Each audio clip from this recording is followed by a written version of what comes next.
Bobby Roast Beef here for another episode of Jigs and Bigs. We got some good Jigs and Bigs goodness. Good news coming in from the Springfield Sportsman Show. We're going to go ahead and talk about that when we get into things, but lots of stuff is going on. I'm going to go ahead and say it. I feel like maybe we've hit the tipping point for winter right here. I don't know. I've been looking at the forecast and things look very juicy, so I'm hoping to have the implication back out on the water soon. Joe, go figure. Joe is remote and all his technology seems to be working much better than the last time I was remote, so that's a good thing. We got some headlines for you guys. We're going to talk tarpon. We have a special gear of the week. Today was mail call day. We got the Dark Horse tackle box for February. Just arrived today. We're going to unbox it. You're going to get to see what's in the box, and we're just going to have a great old time here, guys. Don't go too far. We got much more Jigs and Bigs goodness coming up right after this.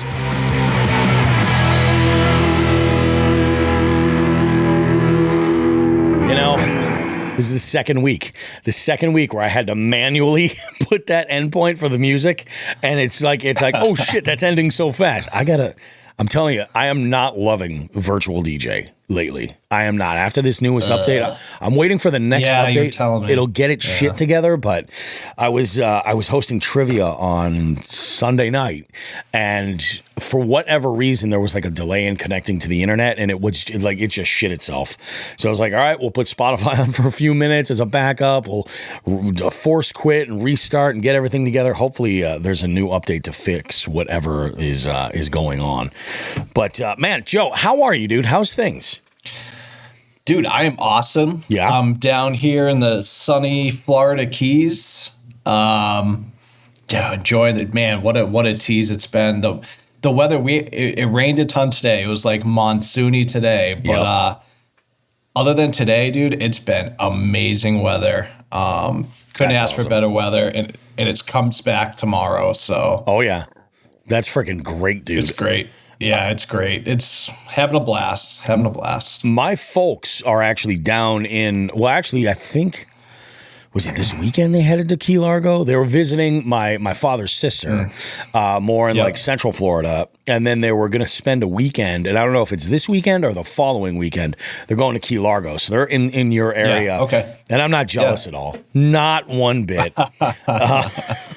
It's just freaking bananas. No, there's no need to be. I mean, yeah.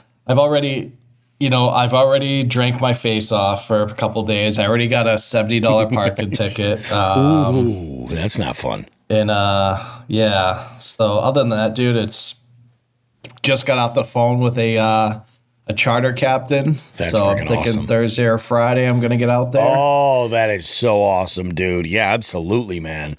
Get out there. It's funny because the dude who I think is going to come with me, I don't think he's ever fished before. Oh, that's He grew up in Bronx, New York, like in the hood, like in the projects, but he's my dude, so I'm like, dude, just come. And he's like, all right, fuck it, I'm in. It's crazy because like there are a lot of New Yorkers that are apeshit for those trips, the party boats and stuff like that.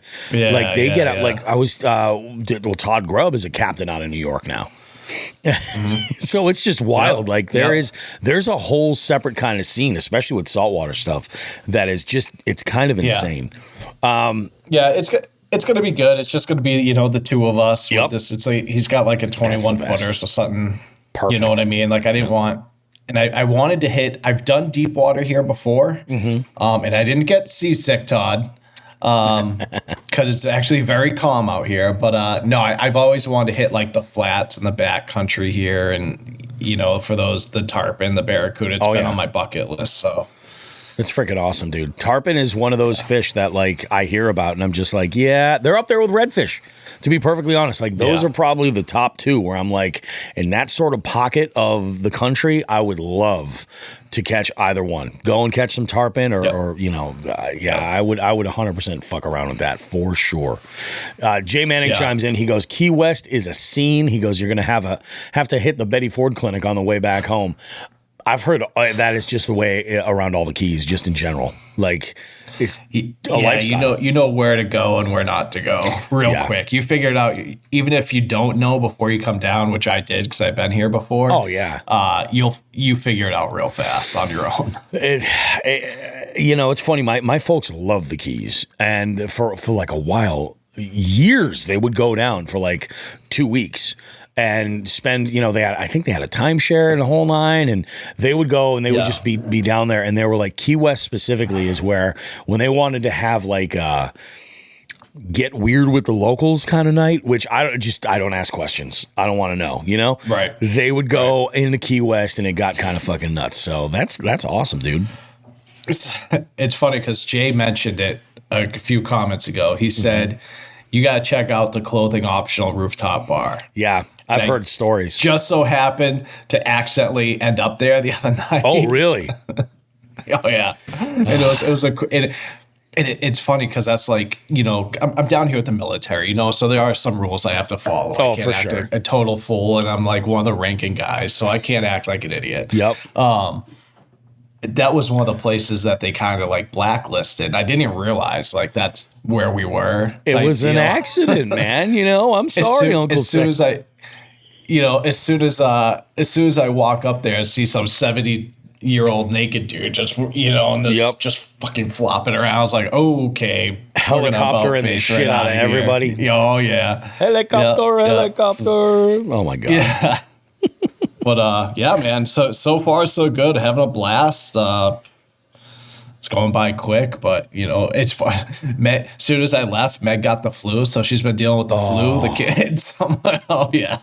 I'm like, oh man, I'm so sorry. But that's doubly good for you because now you're missing that whole contagious element of it. Yeah, so you get to skip out. It's fun. There's something going on in my house too. Holly is sicker than hell, and Chloe got sick the other day, and I was like, she's been bouncing back and forth between her girlfriends and over here. And last night I come home from trivia and like they ordered pizza. So I'm like, all right, I'm getting some food together. And Chloe comes over and she's just talking to me about like her classes and an exam that she's working on and stuff that's stressing her out. And she's talking to me, and then I forget what it was, but she like was like, oh, I was out doing this, and then like the wind was like, whoo, and she's blowing all over my phone. I'm like, I cannot fucking win. I am going to get this. It's gonna be bad. Jake goes, because he knows married life. Oh, he will pay. Oh yeah. There's always something. You gotta, come back with something nice. I think that's generally the best thing you can. Jewelry is the cure-all for everything. I'm convinced. Yes. Or chocolate. Yeah, chocolate works too. Chocolate works really, really well. Bobby, while we're still on the topic Key West, I know I mentioned it. So one of my favorite things in the world as a dessert is key lime pie. Oh my God, yeah. And I'm in Key West, so you gotta. Every place I go that they have it, I get it. Of course. So I grabbed the pie, a pizza from a local spot here, Brick Oven. Pizza was okay; it was pretty good. Yep. And I was like, oh, they have key lime pie on the menu, so I grabbed one of those. I just took it to go. I open up the key lime pie when I'm done. It's a slice of key lime pie with strawberries on it. That's an odd kind of garnish. But it was drizzled with like strawberry sauce. Really? That's really weird. I didn't like it. Oh, really? Oh, okay. Thumbs down. It was like I opened it up and I was like, and my buddies I went there to pick it up with, I texted immediately. I was like, who the fuck does this? They're like, what? Because we've had it from other places while we're here. I had like the whipped cream and stuff, and just like sure, but. It was just it was not good. Anything that's going to take it was good. away. I ate it. Oh, of course. Like, come on. You weren't like, what the fuck is this? And throw it off the balcony. Yeah. No, as I'm stuffing my face, I'm stuffing my face. I have the pie in the corners of my mouth. I'm like, this thing's fucking gross. I can't believe they did this. Like, as I'm licking the fucking plate. Exactly. Oh, God. Oh, that is freaking nuts, man. So, how's your week been? Has there been? Did you manage to do any fishy shit? Because, like we mentioned in last week's show, you did have a pretty fishy week last week, going out and doing some ice fishing. I did. No, dude, it was just full of travel. It was, we travel down here. And it's military travel, so it's always a pain in the dick. Dude, speaking of military travel, you posted a reel. With one of your guys that looked like he was having a time. What the fuck was going on? That's Jimmy. That's Jimmy Burton. He's actually one of our newer, younger guys. He's such a good kid. Yep. That was his first time on a military plane. Oh, okay. And so let me set the scene here. So military planes, there's no windows. Yep. So a lot of people, especially people who are prone to certain types of motion sickness, look out the windows, and then that helps. Yep. Well, there's none of that. Yeah. So, and as we were taking off out of Westfield, we were hitting a ton of turbulent air trying to get going for altitude. We were on a KC-135, a refueler plane, and those big boxes you saw in front of us, that's just where we tossed our bags. They just strap down these big ass wood boxes and we just throw everything in there. But so he was just my buddy sitting next to me kind of elbows me. He's like, look at Burton.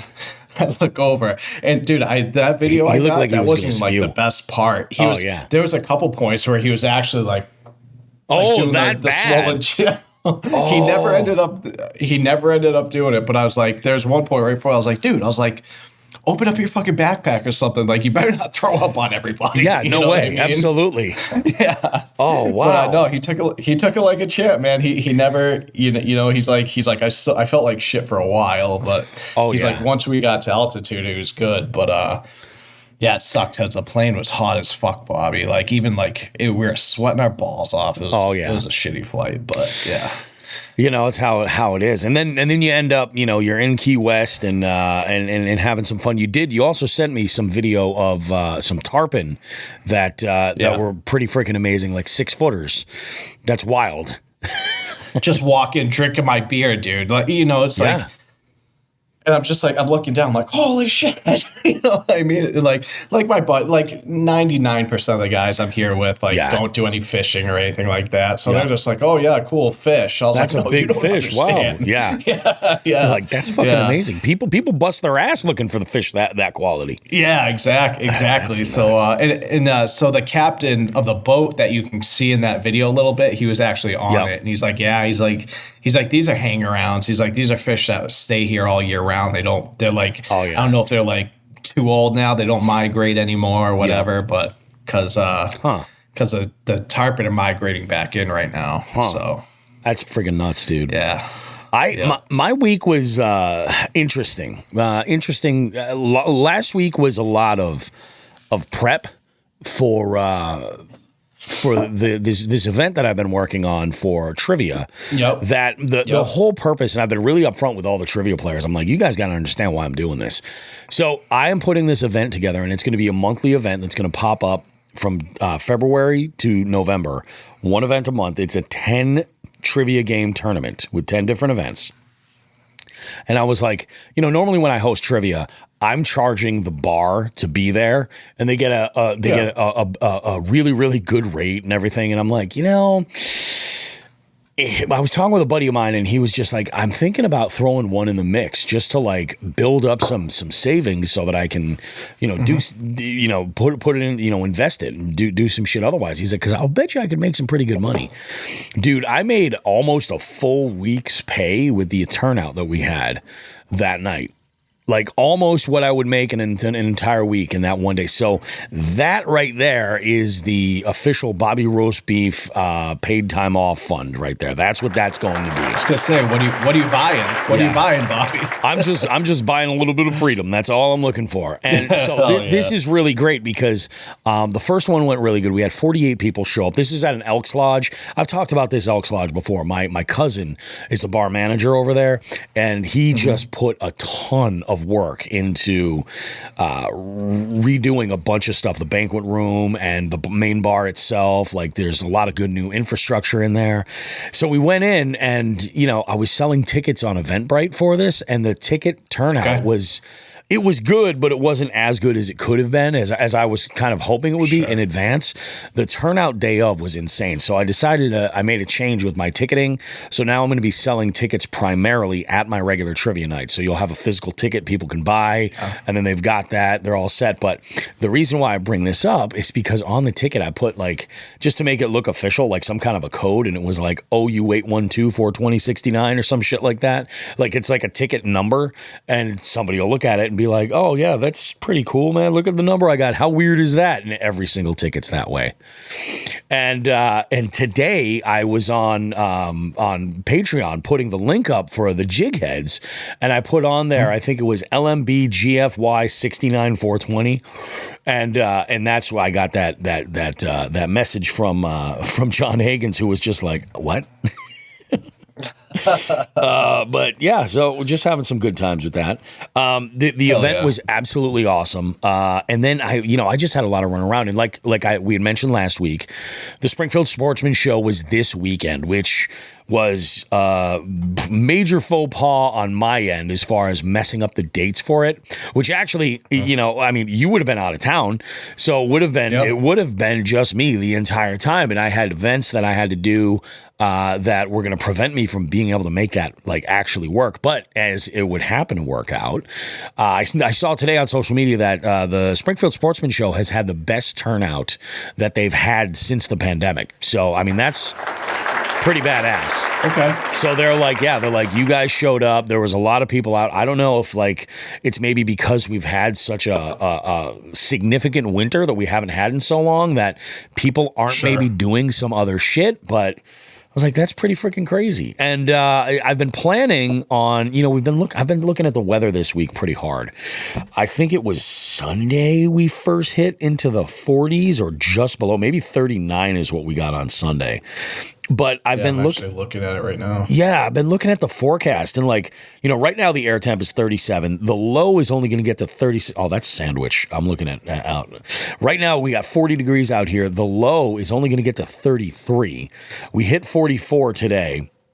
Tomorrow's going to have a high of 49, low of 36, high of 47 on Wednesday, and then overnight Wednesday all the way through Thursday, it's going to be we're getting rain, like maybe a quarter inch. Who knows? You never know until it actually lands what we end up with. But it's a pretty decent amount of rain, but it's going to be 50, and it's not going to dip below freezing until Friday night. But it's still going to have a high of 52. And we've got today we hit 11 hours of daylight, which is fucking awesome, because that's the linear factor right there. The more hours of daylight, the better, So I think things are happening. So I put a couple of feelers out further east in that part of the state to get an idea of when there's open water and I can launch my boat, because I am looking to send it out east and then just work my way back as things start to thaw. And then eventually I'll be back in the Berkshires, and it's going to be amazing. So fingers crossed, I will be fishing hopefully very soon. If nothing else, this week I'm going to go and do some scouting on some spots, drop a few pins on a map, and figure out, get eyes on some spots, and then make sure to go hit them, because my plan, and I was thinking about it this weekend. I was like, shit, I forgot where you were in Key West. I was like, well, if it's open water, I'm like, I should just go pick up Joe, and we'll take the boat and we'll fucking send it and make some shit happen. So it doesn't, I'm not betting on fishing this weekend, but we're getting there slowly. What else do I have going on? And then, so my daughter, her birthday is coming up in 2 weeks, my youngest, right? She's going to be 15. I feel old as shit, dude. Old as shit. 15 years old. And my wife was going to bring her for a girls' trip to New York as her gift. And she and her sister have been talking about this concert that they want to go to. So they were planning on being out of town when on school break in April, which I'll be out of town for the first handful of days of that break. I'll be leaving the Thursday before Good Friday, and I'll be coming back, I think, that Monday. is the plan. And that's St. Clair, right? That's St. Clair, and I'm looking forward to that. Yeah. Oh, last night I had some fishy shit happen in the parking lot of the Delaney house when I was leaving from trivia. So I was like, I had an amazing night last night at trivia. It was awesome. Had a player that I haven't seen in a long time come out, and she and I are kind of from like the same scene. We're about the same age, so we were talking about people that we've known that have like. It was a good conversation. So I was there a little bit later than normal, but I go out to my truck and I'm packing stuff up. And I think I had one bourbon. It's not like I was drunk or anything like that, but I get in the truck and I go to back up, and I don't see anything in my backup, my camera, but in my mirror, I see a dude standing there, like just looking at my window like this. And I'm like, what the fuck? So I back up and he points at my window and he's like, thumbs up. And I was like, what? And it's all a bunch of stickers. And I rolled on my window. I was like, hey, what's going on? He's like, oh, yeah. He's like, I saw you got a crankbait sticker there, man. He's like, that's pretty cool. And he was looking at the Dark Corner Customs crankbait sticker that's on my rear window. And I was like, oh, no shit. Come to find out. This guy he's from somewhere in Pennsylvania around the Susquehanna. We're talking fishing and everything else. Yeah. And he's like, oh, yeah. He's like, I used to work for Berkeley. I'm like, really? I don't know what he did necessarily. He mentioned it, but it slipped my mind. And he used to work for Berkeley, like back in the day. He's like, I see anything fishing, and he's like, I immediately I got to talk to folks. So told him about the podcast. I was like, give it a listen, all this other stuff. And then it's like, I thought about this on the drive back, and I'm just vape rip after vape rip after vape rip. And as as it starts hitting me, I'm like, that was a weird flex, because he's like, where he's from, he's near the Susky, and he's like, Smalley fishing is just, it's amazing there. And I was like, I was doing an event that was a fishing event for the Susquehanna, and I'm like, it's really kind of unbelievable. I was like, but I'm like, at the same time, I've got a trip to St. Clair coming this spring, and his eyes were like, oh yeah, you're gonna have some fun. Yeah, I'm like, that's fucking hell yeah. So Todd Sefton's in here. And, we are going to have some fun. It's going to be a really good trip. This is going to be a blast. Throwing everything in the kitchen sink that I need to. Like, I'm ready to rock. If I fell asleep tonight and woke up and it was that weekend, I'd be ready to go. I'm just saying. It's awesome, dude. It's good stuff, and then, like I said, with the weather and everything, things are hopefully looking up. And I watched, there was a video that Becca had put out that major anxiety spike. This girl, she went ice fishing in the truck in New England, drove out on the ice in her truck, like drilled a hole, and then just like fished out the window. And caught a bunch. Okay. Yeah. And I'm like, okay, dude, I'm like, after, like, you would never catch me doing that.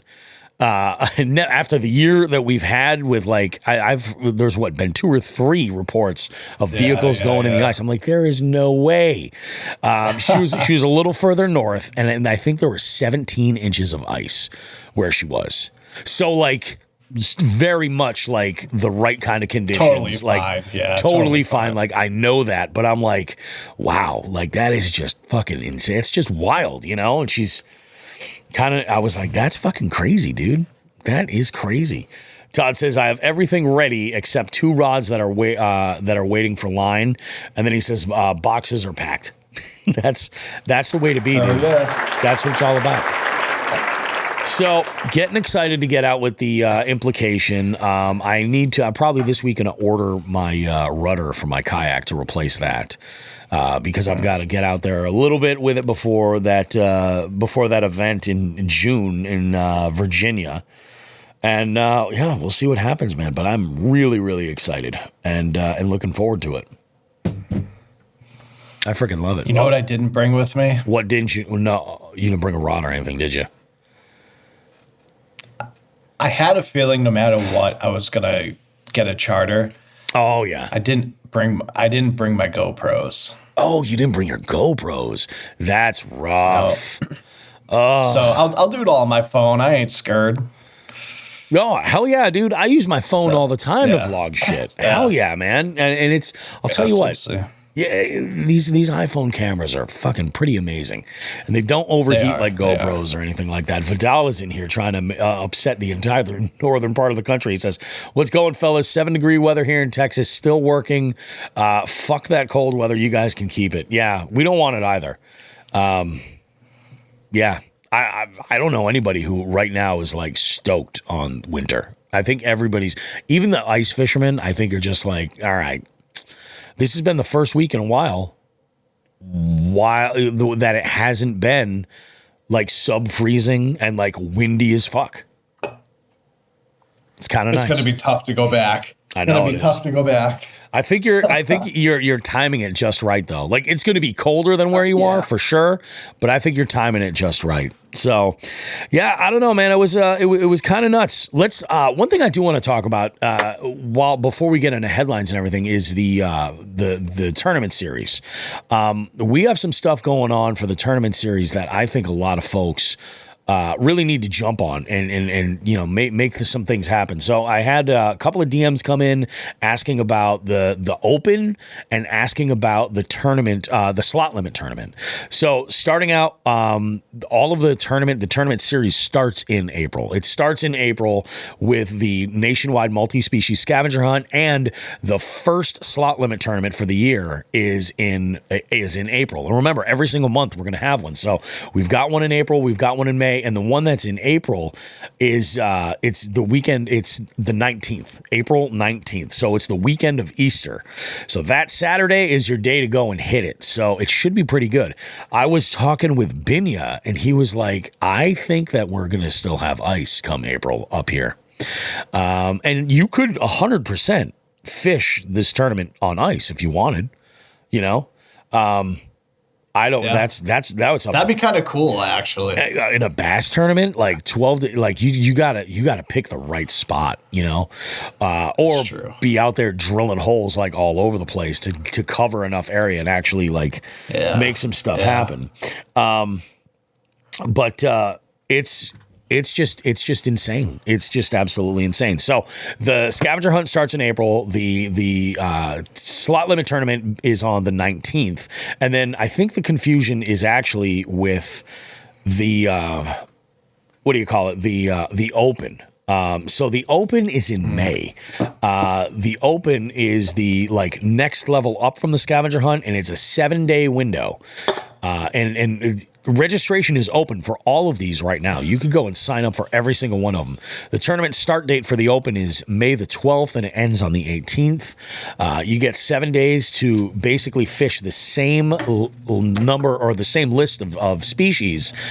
It just kind of puts a little bit more urgency to it. And then, of course, when we get to the championship in 26, it's only a 48-hour window. So you really got to throw down there. So the level of... I guess the anxiety goes up significantly the further up the ladder you go. I did catch myself kind of thinking, how would I attack the championship with 4 days? Like with only 48 hours. And I have a little bit of an idea of some of the stuff that I would do and actually the bodies of water that I would start with. Because, you got to catch a bunch of different species. So you got to look back on where things have worked for you and where you've done really well. We got John Hagen's jumping in here. He says he's ready for the Open. He's going to be signing up for tourneys later this week. Nice. I got to do the same thing. I'm going to jump in the scavenger hunt and the slot limit tournament. Slot limit tournament is going to be absolutely nuts, you know, and I'll be on St. Clair for it. So who knows? Who freaking knows? I keep saying it. It can't get any worse than the last one or the one before that, even more the one before that. But I think we'll be all right. I do. I think we're going to be just fine. But good stuff. We do have one headline to get to. Let's go ahead. We'll jump on that one right now.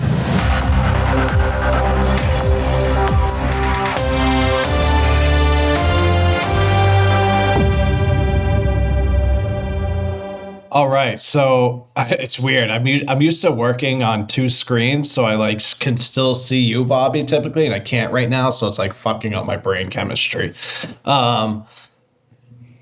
Let's see here. Can you hear me? Yeah, I can hear you.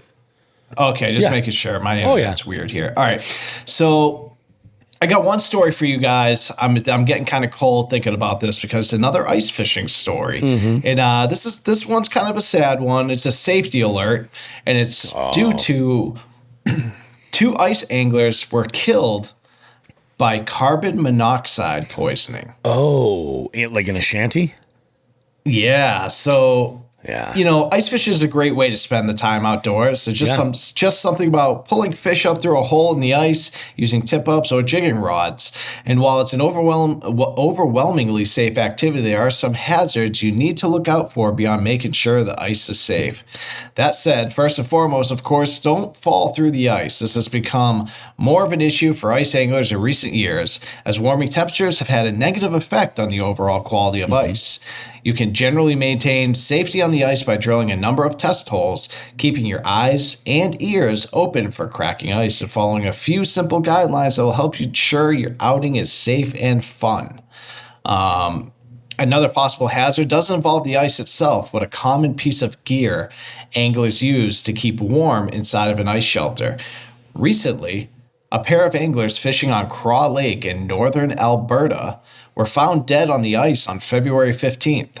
Authorities believe the cause was carbon monoxide poisoning from a portable propane-powered heater. Yep. The two men were found inside their portable ice fishing shelter after a concerned family member alerted the Royal Canadian Mounted Police when one of the men failed to answer his phone. First responders, including Fort McMurray Fish and Wildlife officers, fire and emergency medical services service workers from Lac La Biche, a police from Bale investigated the call in a remote area approximately 191 miles north of Edmonton. So they are way up there. Oh, yeah.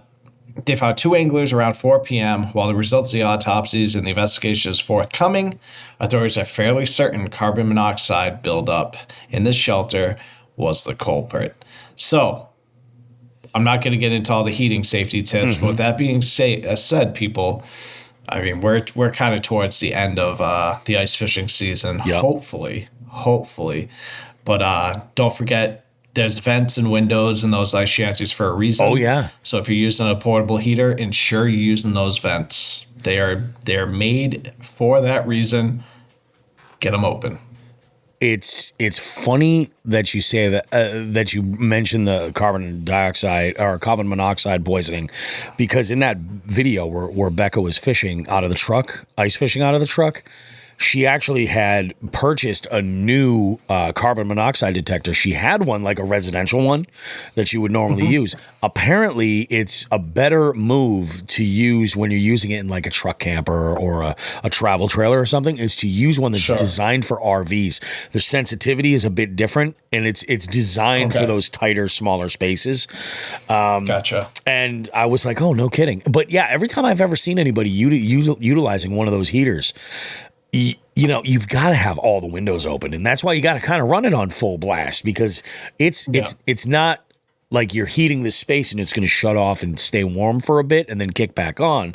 It's just constantly heating, Yeah. That's awful. I mean, the original, design and functionality of those ice shanties and ice huts or whatever, whether cloth, hard, or what have you, was just to get you out of the elements, not necessarily be toasty warm. Yeah. Yeah. They're made to get you out of the elements. And there's some that are uninsulated, and then there are the ones that are insulated, and a lot of the time, like that alone, it's when they're all sealed up, it's meant to keep the wind off of you, and then your own body heat in there will be enough to like keep you alive, kind of thing. Right. But you see videos with people that are just like, they have like a cot set up with like, a sleeping bag, and they're straight up ice camping, and they're sitting in there with like a pair of bibs and a t-shirt, or sometimes like just like in like shorts.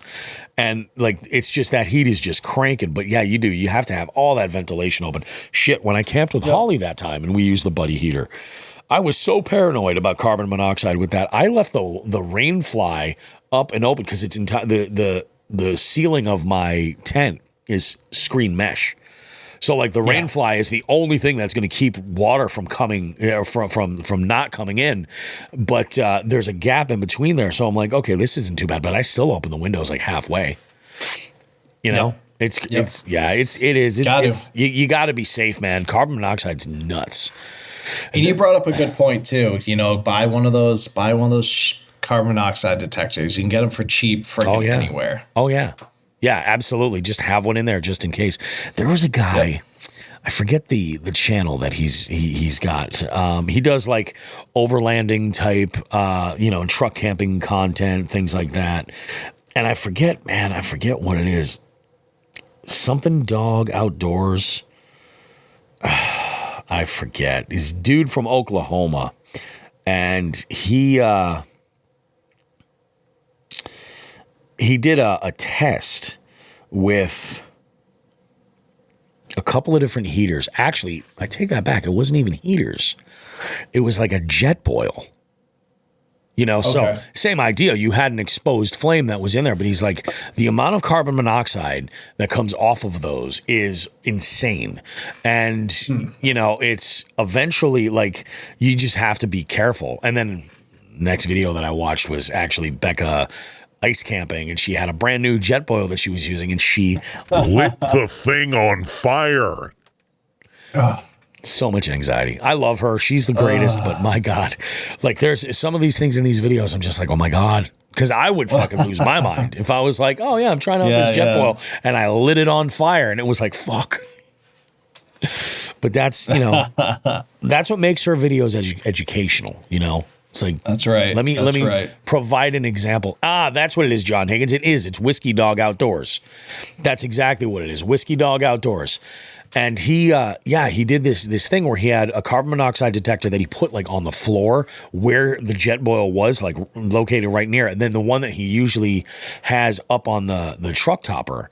And he's like, he goes, and there was one, he had a meter as well. And it was measuring the parts per million that was actually in the air. And he's like, these alarms only trigger when it hits like a certain level, like, 50,000 parts or something like that, where it finally gets up to a certain level. But carbon monoxide's no joke. Could you? Oh, that's awful. You don't mess with that, man. It's a silent killer. It really is. That's terrible, dude. That's awful. Yeah.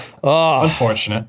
But that's and for some of these folks like that are so hardcore when it comes to getting out there and fishing on the ice or otherwise, like sometimes we send it and we don't really think about the big picture and like, hey, maybe we're doing something a little stupid here. Maybe I shouldn't be so close to this, this dam, or something like that. Yeah. I've been there. Yeah, for sure. So why don't we do this? Why don't we go ahead? We'll take a quick break. We'll come back around we've got Just the Tip this week. We're doing an unboxing for the February box from Dark Horse Tackle. And that's going to be our gear of the week. No FTG this week. Everybody was good. Though I will say there is some talk about the spinnerbait situation from last week's show. I think we should kind of revisit that a little bit. We'll talk. It'll be interesting. You were in that was in the group chat, right, Joe? Yeah, I was in it. Man. I was in it. Yeah. Puts us in a unique situation. It's funny because we'll talk about it. We'll talk about it. We'll kind of, there's the possibility that this might end up being a roundtable. It just might end up being that way. Yeah. We'll see you guys in a bit. Don't go too far. More Jigs and Bigs goodness coming up right after this. And perhaps play a little game called Just the Tip. Just for a second, just to see how it feels. Or, ouch, ouch, you're on my hair. Okay.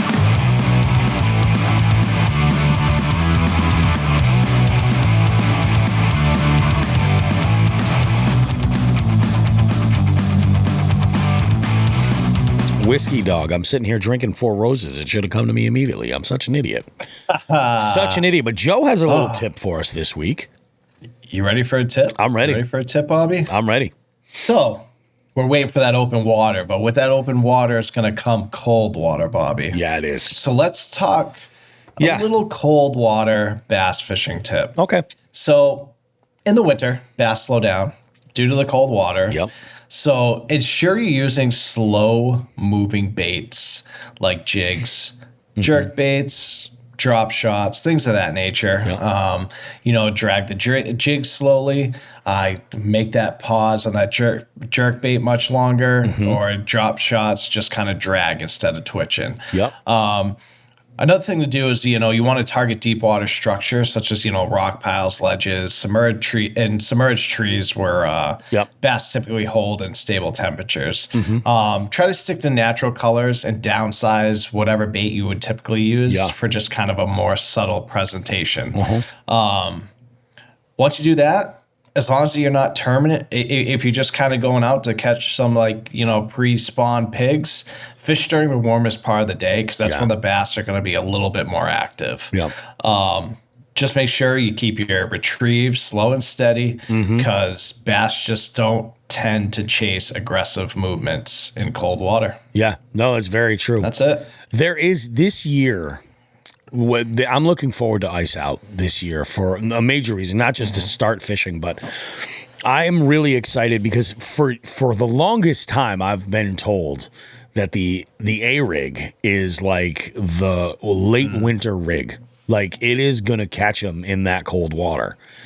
And I am really, I'm curious. Like, I do plan on throwing it with the smallest swim baits possible.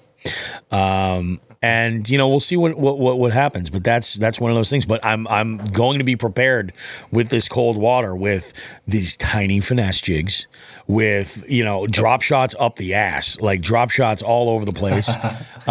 In fact, Joe, I don't know, did you grab any of those Bondi's baits that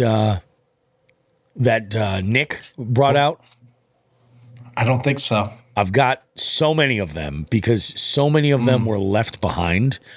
I'm going to hook you up with some because some of those I think will play so well. There's one specific shape of plastic that is, I think, going to be an amazing drop shot bait, but it's so uniform in size that you could just kind of customize the length as you need it and then get them to dial in. I was like, okay, yeah, hey, nobody's going to take these. I'm going to go ahead and scoop them up, which is what I did. And for that, we thank you, St. Nicholas. You're right. Like, the urge to go and like chuck a half-ounce, bladed jig is there. I mean, it's tough. Like, probably the most effective bait I've ever used while fishing in cold wet water has been a small Texas rig, to be honest. Oh, okay. Like a small Texas rig just seems to get it done. But, again, like a finesse jig will do the job. A Ned, super, super light. And that's another thing too, fall rate. That's why going lighter is a good thing. It's a slower fall rate. You throw a skirt on something, it has a little bit more resistance to when it's falling. Fall rate's a big deal. You throw like a 3/4 ounce for. I wonder how what I've never thrown in the winter. What's that? Now I'm thinking about it, now that you mentioned fall rate, is a hover rig. Oh, yeah. Never threw that in the winter. I'll bet you that'll do okay. Around the structure or something that just, corkscrew and slow down. Yep. Maybe.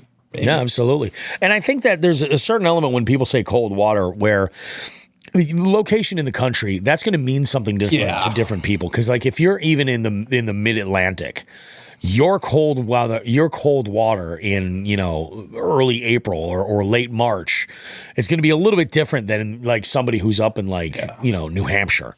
Or, North Dakota, something like that. It's going to be a bit of a different beast. Yeah, I mean, we're going to be dealing with that high 30s water up into, low 40s. And, their cold water, they're thinking, low mid 50s. Yep. Todd Sefton throws out a comment here. He goes, 1 blade or 2 blade, overrated, underrated. That would be a good conversation. We'll talk about that in a bit. But then John Higgins throws something out here, too. He's like, smaller waterways warm faster. And he's 100% right. Dirty water also warms faster. And shallow water warms faster. If you get like these big, deep holes, it takes a little bit more to get those up to temp. So that's part of the reason why the specific pond I'm asking about out on the Cape is a shallow, clear water pond. So it's kind of like in that medium sort of element. If that's fishable, then I have a feeling some of these other spots will be just fine. So she is what she is. She is what she is. Let's go ahead and do, well, you know what? Let's just transition. I'm not going to play the FTG Open because it's not an actual FTG, but let's talk about last week's FTG. So we had Matt Thayer chime in. He was drunk off of Cumberland Farms pizza. He was all kinds of verklempt about a comment that was made by Zek in the show in the previous week, having to do with a tandem blade, a dual blade spinnerbait versus a single blade spinnerbait. And he was basically taking the stance of if it is properly weighted and spaced, and the blades are the right size blades for it, it will run well.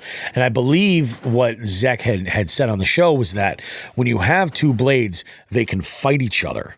And this led to a series of texts that had gone back and forth in the group chat about how this information came from, was it Oliver Nye? I think it was Oliver Nye. Yep, it was. It was Oliver Nye, yep. and he, Zek and he were talking back and forth, and then so he actually texted him and was like, "Hey, can you clarify how this works?" And he did, but I think instead of going over that, we should talk a little bit about that. And I like the way Todd said, one blade, two blades, overrated, underrated. I kind of like that idea, and I think. I'll be honest with you. I kind of feel like you and I, Joe, hit it on the head. That it all depends on what you want out of that spinnerbait. Are you looking 100%. For thump and vibration, or are you looking for just flash? Yeah. And I think that comes into play. And one thing for sure is Zek is very scientific about his baits. He is. He looks at it as a scientific, but so does Matt. Yeah. Matt so now is the spinnerbait king of Rhode Island. Yeah, so now it's like it's when you get two scientists in the lab that aren't agreeing on something, but they're just looking at it. Like, I'm going to tell you right now, there are some baits that I kind of look at like a scientific standpoint, be like, okay, why does this work the way it does? Yeah. Spinner baits aren't one of them. I throw the certain spinner baits I like. That's all I throw for them. Yep. If they're not catching fish, it goes on the deck and I grab something else. Yeah. Yeah. It's just, so I don't look at it in the same way as they do. So I might understand it a little bit differently than they do. Yeah, exactly. Like I'm going to tell you right now, like when I throw a dual blade spinnerbait out there, I'm not like thinking about like, oh, these like fighting each other. I'm just like, am I fucking catching fish or am I not? Yeah, exactly. I'll be honest with you. Most of the time that I'm putting, especially when it's a new spinnerbait that I haven't used before, I'm like, is this thing blowing out because I'm burning it too fast? Is it not, presenting itself in running straight the way that it should? But I can definitely understand, like, especially when you're talking about like thump and vibration and trying to actually create attention, or draw attention from a fish. Like you're probably not going to be throwing a dual willow blade bait in that sort of situation. You're probably going to throw like a fucking, like where it's like a tandem, like you have like a Colorado kicker and you have your main blade is a willow or something like that. I love this. Yeah, and I guess, and this is I like that. Put them both on the boat for head to head, see which one produce. So it's like, this is kind of one of those topics, Bobby, that we're going to continuously go down a wormhole because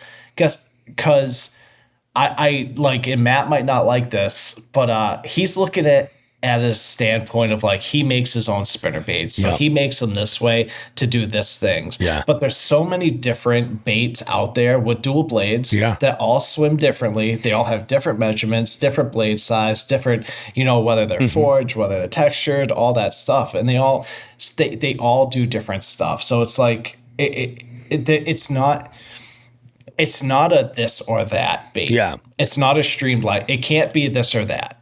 There's too many variables. Exactly. Like some people like to use War Eagles versus Strike Kings for particular reasons versus, Guggens or like whatever. Like, there's reasons behind that. And they can look at it scientifically. I love them both. I just don't do that. Yeah. It's like, did I catch anything today on it? No. Well, it's going on the deck and I'm throwing something else. We're going to switch it up. I'll throw a bladed jig most of the time anyway. Same. You know? Same. What am I saying? When it's windy and I want flash. Exactly. Yeah, right. That's Throw yeah. a fucking 132nd rooster tail, dude. It is really nuts because when it comes to blades on baits, there's so many. Like if you zoom out and look at it, I mean, you're talking about you have blades on so many different presentations that are out there. You've got, spinner baits, obviously. You've got inline spinners.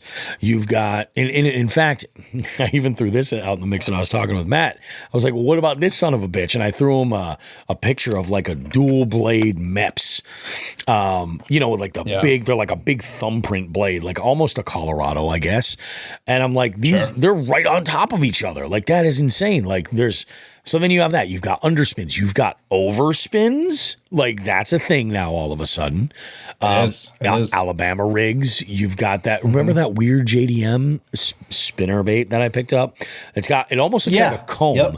It has 4 small willow blades on top and then a hinge where the weight can swing underneath. Like there's so many different elements that are out there that it's like, you got to just kind of play it by ear. And then you start getting to like painted blades and shit like that. That's a whole other ball of wax. No. It's crazy, dude. Yeah, those two guys, those two cats, or especially Matt, because he's the one that's like blowing a gasket over this for some reason. It's like, just like I'm looking at those two guys as scientists, and scientists are going to look at everything differently. Yeah. So, so Matt's like going to look at it one way. From Zach, it doesn't mean either one of them are wrong. No, definitely not. They see it from a different viewpoint of the scientific aspect of it, and that's fine. Yeah. Because in the end, you know what, Bobby? Yep. They're fucking spinner baits. They're fucking spinner baits. And John Higgins nails it. He goes, everything is situational, honestly. And I agree. I agree wholeheartedly with that because, then there's the angler element. You know what I mean? Because like for the longest time, I mean, it's only recently that I started fishing spinner baits with any level of confidence at all. Mm-hmm. There was a time where if I threw a spinner bait, it's like, well, it's this and nothing. It was like, that was as good as it was going to get. So it was kind of crazy, but it is what it is. And with that said, I think we have to go ahead and do a little unboxing. I think it's time. Okay, gearheads, it's time to talk tools.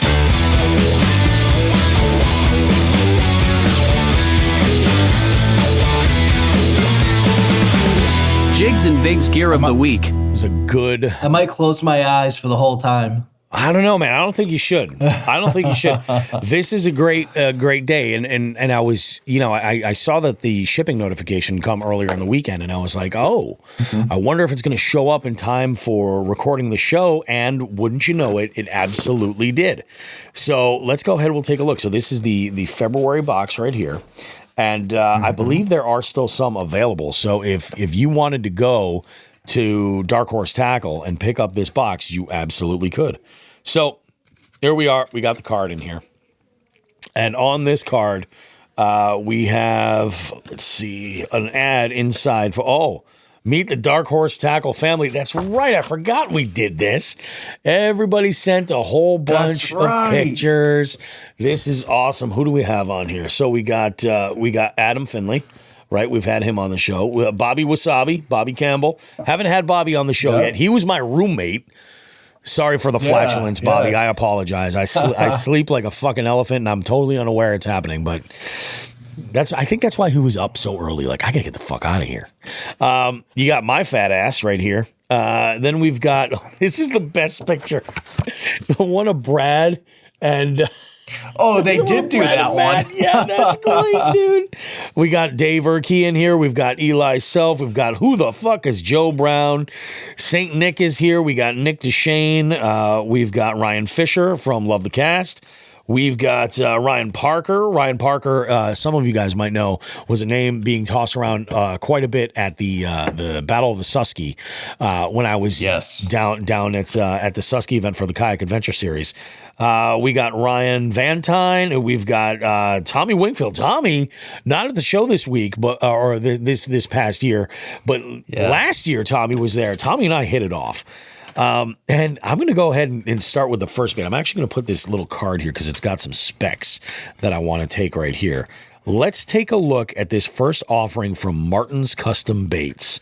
And I am very excited about this. This is Martin's Custom Baits, puts out a bunch of good stuff. This is called the Morsel Finesse Spinnerbait. Right? Great color. White's an awesome color. And this comes in at a 1/4 ounce. It retails at $6.99. And it says a 1/4 ounce? It's a 1/4 ounce. Ooh. Yeah. But it's super tiny. Let's take a quick look. It's a good size. Like it's a little bit too large for me to throw in that BFS combo. I was just going to ask that. Look at that. And it's a single blade. Oh, that's a nice wire. That's a big bait for being a 1/4 ounce. For being a finesse, it is. It's got a good size blade on it. This is really nice. Yeah, this is really, really nice. Got a nice little wire plastic holder there, little trailer keeper. Although something like this small, I often would throw this naked with no trailer whatsoever. And I think it would go, Jay Manning, it's big for its size. He's not wrong. Jay. It's a shower, not a grower. It's true. Martin's Custom Baits puts out some amazing stuff, and this is pretty badass. This is really badass. This will be something that like you can slow roll, and you know it's got a nice long hook too. The hook point's back there. That is really good. But that blade is significant. And gold blade. I love a gold blade. Me too. Yeah, I prefer it. I've been a big fan of a gold blade for quite some time. So, yeah, that's kind of nice. I kind of like that. Let's go ahead and what do we got next? Let's do Anthem Baits. The Trap 60. So this I've been a fan 60, of red blades the last couple of seasons. Red blades. I didn't want to say it because I don't want Matt to call in and call me an idiot and be like, something. "What are you doing, you son of a bitch?" I'd rather go to Cumberland Farms. You know who the FTG is? It's fucking Joe Brown for saying he uses red blades. So this is badass. This is a hand-painted Anthem Baits lipless crankbait. It is a 3/8 ounce weight, obviously sinking. This is a beautiful freaking color. This is right up your boys. Yeah, this is right up your alley. And this is one of the things I'm always looking for, that orange on the belly. Yep. 100%. Nice little BBs in there to make some noise. This would be a great bait to throw in colder water, downsized to something like this. You know, it's compact. It'll match the hatch. Super natural. Pretty badass. Nice. Does it have a rattle? Oh, it has a rattle. It has a rattle. This looks really good. What do they call this color? It's called Natural Craw. And it's got number 8 vector tornado hooks on the front and rear. This will probably be getting thrown at St. Clair. Probably. So that's that thing in that deep water. Yep. Well, and that's the thing about St. Clair too. It's not that deep.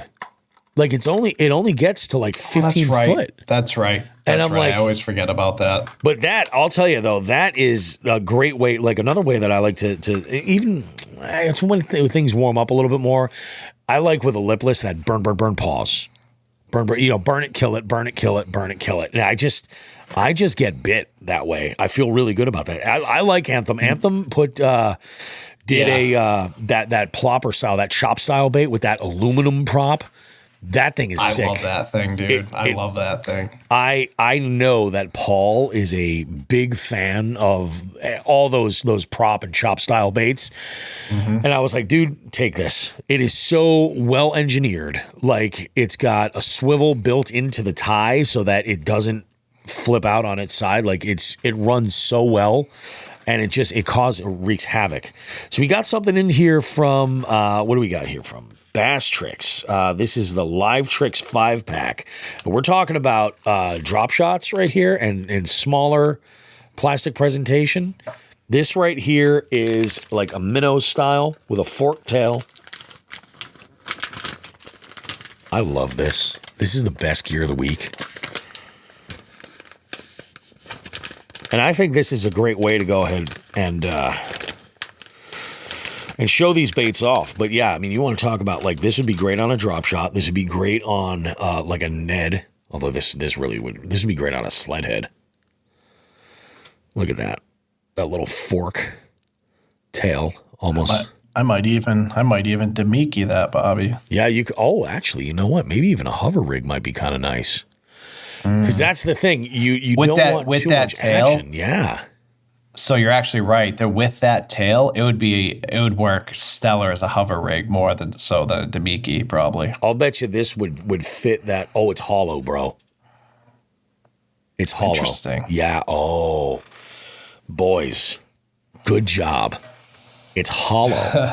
Yeah, it collapses immediately. So rigging that hover rig would be so easy. Yeah, it would fit. That weight would fit perfectly in there. And those really, really compact ones. Oh shit! What was that? Does that sound like Bobby Roast Beef winning the slot limit tournament right there? I gotta shut up. I'm gonna put all this fucking mojo out there, and I'm gonna have to eat my words in April because I'm gonna lose that fucker. So that is from Bass Tricks right there. These are it's a 5-pack. It retails at $8.99, and these are pretty badass, man. It's a 3-inch Live Tricks. The color that I have is shad spawn. And this is just a super natural color, like any kind of baitfish color. This is gonna be great for you. Let's see what. I'm sure that there's actually some terminal in here that's pretty badass. What do we got up here from Deeks? Ooh, I want to see what they have in there for that bait, Bobby. I know. That's what I'm curious. Is that what this is for? These Deeks roll around jigs 2-pack. They retail at $5.49, and they are an interesting shape hook with a little keeper on there. I'll bet you that's what that's for. Ooh, interesting. Very interesting. What's the weight? What's the weight on this? It does not say on here. Seems like a short shaft. It really does. And would you call that like an O'Shaughnessy style hook? That bend? Almost. It's interesting. It's not quite there, but should I try and rig one? Just for shits and giggles? Rig it. I was hoping you would, yeah. Yeah, fuck it. Let's see. Because we do have another plastic in here that might be the move.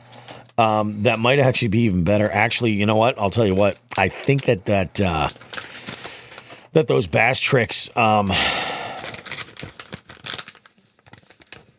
baits, that I said that they're hollow. I'll bet you they would fit great on the back of that spinnerbait too. Yep. Let's just take a look. Just do her right here. Because with this being hollow, this is just going to go right through. Oh, yeah. Not a problem.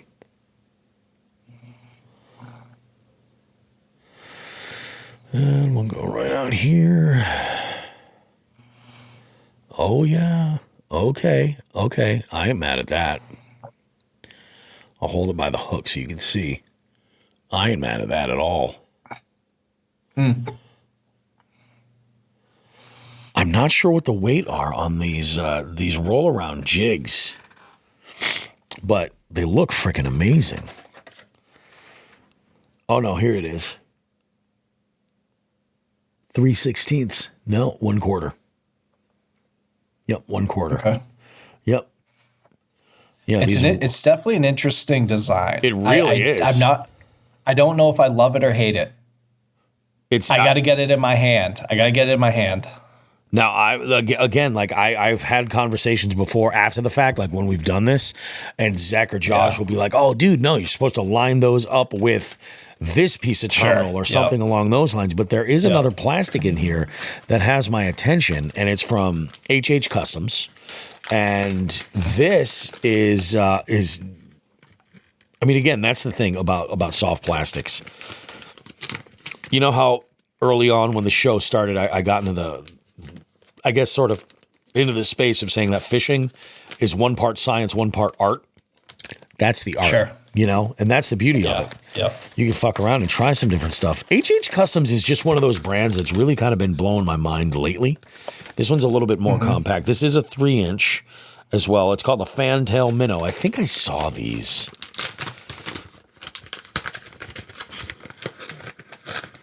Yeah, this is a little bit more compact right here. Almost like a fluke style bait, but look at the back end. There's a little like tickler, like appendages. They're clear. See that right there. They're clear plastic. That right there, I would Demiki, I would drop shot that. I would do a lot. But I think that ball head would just be too big with that. With this one, I think you're right. You know what? Well, let's try it. Let's experiment. Let's just get fucking weird. Let's get weird. I think you're right. I think that ball head would be a little bit too big. This being a 3-inch, I have some other terminal that might actually work really well. Although, I'm going to do this. I'm going to take this one. We'll throw it in here. Measure it up. See where it's supposed to go. All right, beautiful. This is not hollow, so this is going to fit differently. And this is great. These colors that are kind of translucent. There we go.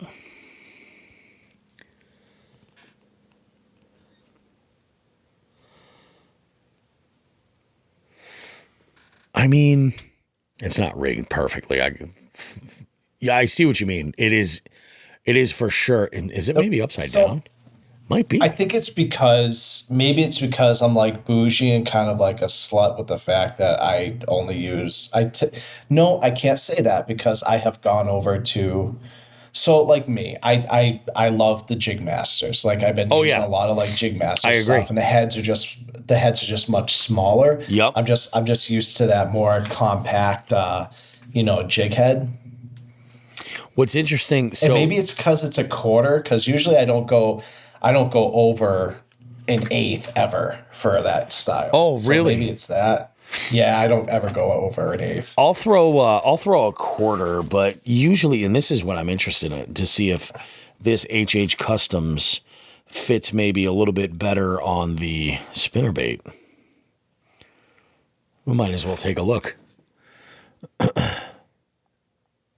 Colors definitely match. And I mean, that Bass Tricks Live Tricks would definitely fit on here too. They're both 3-inch baits. This one's got to go further down.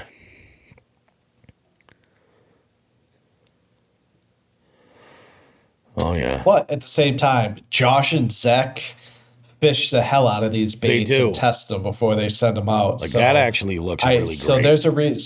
So there's a reason why they did it. I like that a lot. Yeah, this looks really good right here. I'm gonna leave that one rigged on here like this.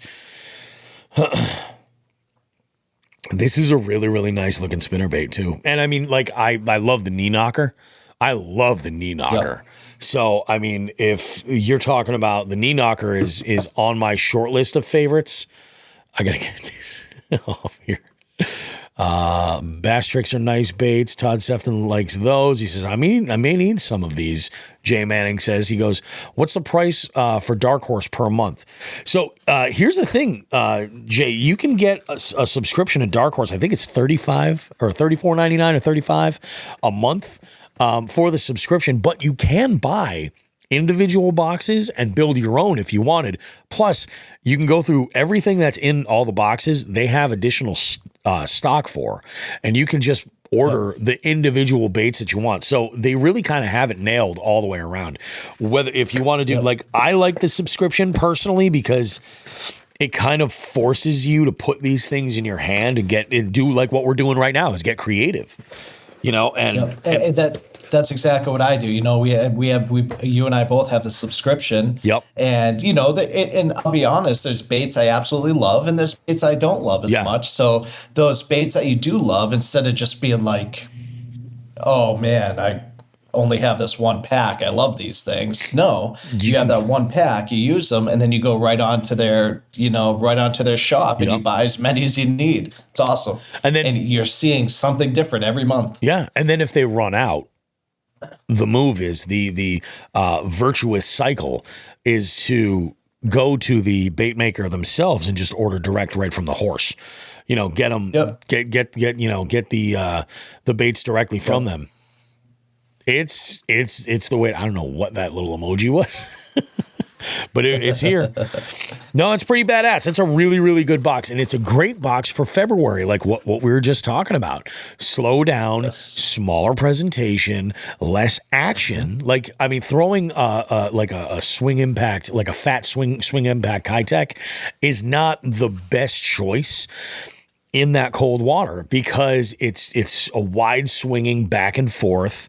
It's great to get that action, but like lots of times that's not how these fish are moving, this time of year. So yeah, I think that's pretty badass, man. I'm really excited to throw that Martin's finesse spinner. And I'm really excited because I love a rattle trap. I still do love a rattle trap. And that's a nice Bob, compact you know what size. I never ever fish? What's that? You know what I never ever fish? Rattle traps? Lipless. Really? See, I don't know why. I every year I say like, oh, I'm gonna start throwing them this year. So maybe it's because I have zero confidence because I never use them. See, it's crazy because like the reason why I have more confidence, or let's back up a little bit. My confidence for rattle traps came really early because of, like, to me, I put them in a very similar category with like a bladed jig. A lot of vibration, a lot of noise. Not great around like wood and stuff, Sure. Or like rocks. I love in grass. I love a rattle trap. Right around like weed edges and stuff like that. Get it hung up, rip it, and it just gets bit. But the fact that it's got two trebles is huge. You're going to hook them. Like if you get a fish that swipes at it, you're going to hook them. So I feel pretty good about that. For me, I rather carry a bunch of traps so that I can fish it at any depth that I need to because it sinks. Versus having a crankbait box with like, hey, these are 6 foot divers, these are 12-foot divers, these are whatever, on and on and on, and then I've got to like factor like, okay, well, I need this to dig the bottom. I can drag a trap on the bottom. I can burn it up high. About the only thing, like when it comes to cranks, that's where my confidence really lies, is because I can do so much with it. The only exception is square bills. Square bills are different. For shallow water, when you need deflection, square bills are the move. That's my take on it. I mean, I know everybody's different when it comes to cranks. They like what they like, and hey, it's all good, It's like with me with cranks, it's either square bills for that shallow water. Yep. Or I love dragging deep cranks right on rocks on the deep bottoms, like just bounce them right off the rocks. See, I've never really gotten that deep into it. Like for a lot of the water that we have around here, like 20 feet is deep. For like a lot of the spots that we'll go to. I mean, there are exceptions. There's plenty of spots where I've been like, oh, I'm in like 70 foot of water right here. Like Littleton Reservoir is a good example. Like by the dam, that is fucking deep. That's like 80 foot. Colebrook, I like to fish Colebrook too, and that over by the dam gets stupid deep. I would never know because I have no electronics on it. But looking at the map, it is deep. And, I don't have the right setup to throw those types of deep divers where like I can get that long cast and then it's got enough bend to like, there's a lot of force that comes from fishing that deep. I love doing it. I have a setup just for it. It's typically like in the summer months I do it when they're kind of in that cooler water now. Yeah. But dude, it beats you up. Oh yeah. Like if you're doing it all day, it's like it beats you up. A different level of, it's a different part of your body that's getting beaten up. It's like fishing a jerkbait all day long. Exactly. Yeah. Exactly. It's brutal. It is freaking brutal, man. Oh, dude. Yeah, I'm looking forward to this year. It's going to be really good. And like I said, I feel like we're on the tipping point. I feel like I've got a good, well, let's see. So the last box that I fished from Dark Horse and was able to get out and fish with was the November box. That's when I caught my last fish in 24, was the first week of December. So I've got the December box, the January box, and the February box that I haven't even put anything in the water yet. Nothing. So I'm going to go out that first day, and I think I'm just going to be throwing some stuff that I've been wanting to try, like those inline spinners that showed up last month. I'm like, those are hell yeah, brother. Let's go and catch them. One of the spots that I am looking to fish out on the Cape is really good for trout and smallies. And I think that those inline spinners are going to pay off huge. Hell yeah. I love it. Why don't we go ahead? We'll just wrap this sucker up, guys, because I don't think we don't really have anything else that we necessarily have to cover. I am working on some guests coming up in the next handful of episodes. And let's see, anything else podcast-wise you guys need to know about? Not really. I would say do yourself a favor and take a good look. Download the Fishing Chaos app. Or if nothing else, click the links in the description for the tournaments and get all the information, check out the rules and everything, see if it's something you want to do. Get in there and by all means tell your friends about it. Get the more people that are involved with these scavenger hunt tournaments and the slot limit tournaments, we just have a whole lot of fun. That's the name of the game, you know? It really is us fishing with you. We got Jay Manning chimes in here, goes, Bobby, I think I know that place. My PB Smallies from there. Might be. I set the bar with my PB Smalley there in May, and then I broke that PB this fall, and it's good stuff. Todd, have a good week, buddy. I'm looking forward to St. Clair. Man, there isn't a day that goes by that I don't tell somebody like, oh yeah, I'm spending St. Clair. I'm spending my Easter in St. Clair. We're going to go ahead and make this shit happen, and it's going to be absolutely freaking bananas. I do need to talk to John over at JCS Marine. I think before I go to St. Clair, I'd like to have some of the mods done for my trailer. I think that might not be a bad idea, you know, because I am putting some miles on it, and I have to get my freaking passport. Shit.